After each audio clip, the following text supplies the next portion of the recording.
Operation Sindoor സ്മാരക പാർക്കുമായി ഗുജറാത്ത് സർക്കാർ. പാകിസ്ഥാൻ അതിർത്തിയോട് ചേർന്നുള്ള കച്ചിലാണ് പാർക്കിന്റെ നിർമ്മാണം. സിന്ദൂർ വനം എന്ന പേരിലാണ് പാർക്ക് അറിയപ്പെടുക. അർജുൻ പീതാംബരനുണ്ട് വിശദാംശങ്ങളുമായി. Arjun, good morning.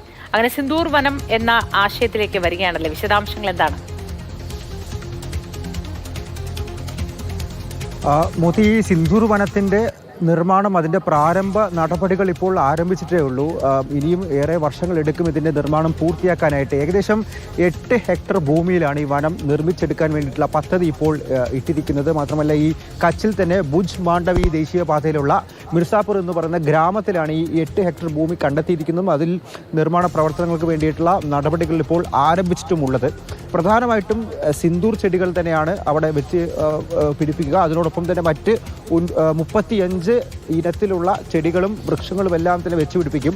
പ്രധാനമായിട്ടും ഓരോ ഹെക്ടറിലും, അതായത് 8 ഹെക്ടറിലാണ് ഈ വനം നിർമ്മിച്ചെടുക്കുന്നത്. അതിൽ ഓരോ ഹെക്ടറിലും 10,000 ചെടികളും വൃക്ഷങ്ങളും വയ്ക്കും. അങ്ങനെ ഒരു വന കവചം ഉണ്ടാക്കിയെടുക്കാൻ വേണ്ടിയിട്ട് നടപടിയിലേക്കാണ് ആദ്യം ശ്രദ്ധ കേന്ദ്രീകരിക്കുക. ഈ കവചത്തിനകത്ത്, അതായത് ഈ ചെടികൾക്കും വൃക്ഷങ്ങൾക്കും അകത്തായിട്ട് നമ്മുടെ സൈന്യത്തിന്, അതായത് വ്യോമസേനയ്ക്കും നാവികസേനയ്ക്കും കരസേനയ്ക്കും എല്ലാം ആദര സൂചകമായി ചില ചിത്രപ്പണികളും ശില്പങ്ങളും 3D പെയിന്റിങ്ങുകളും എല്ലാം തന്നെ നിർമ്മിച്ചെടുക്കാൻ വേണ്ടിയിട്ടുള്ള നടപടികളിലേക്ക് കൂടി കടക്കും. പ്രത്യേകിച്ചും ഈ ഓപ്പറേഷൻ സിന്ദൂറിൽ തന്നെ ഉപയോഗിച്ച ആയുധങ്ങൾ, അതിൽ പങ്കെടുത്ത യുദ്ധവിമാനങ്ങൾ തുടങ്ങിയതിൻ്റെ എല്ലാം തന്നെ ഒരു 3D പെയിന്റിങ്, അതുപോലെ അതിൻ്റെ ചില ശില്പങ്ങൾ 3D ശില്പങ്ങൾ തന്നെ ഉണ്ടാക്കിയെടുക്കും. അതോടൊപ്പം ഈ പെഹൽഗാം ഭീകരാക്രമണത്തിൽ കൊല്ലപ്പെട്ട ആ 26 ജീവനുകൾ, അവർക്കും ചില ആദര സൂചകമായിട്ടുള്ള ചില ചിത്രപ്പണികളും അത്തരത്തിലുള്ള ശില്പങ്ങളും എല്ലാം നിർമ്മിച്ചെടുക്കാൻ വേണ്ടിയിട്ടുള്ള ആലോചനയിലേക്കും അതിൻ്റെ പ്രാരംഭഘട്ട നടപടികളിലേക്കും ഇപ്പോൾ കടന്നിട്ടുണ്ട്. ഇതിൻ്റെ പൂർണ്ണമായിട്ടുള്ള നടപടികളും മേൽനോട്ടവും എല്ലാം തന്നെ ഗുജറാത്ത് സർക്കാർ തന്നെയായിരിക്കും വഹിക്കുക.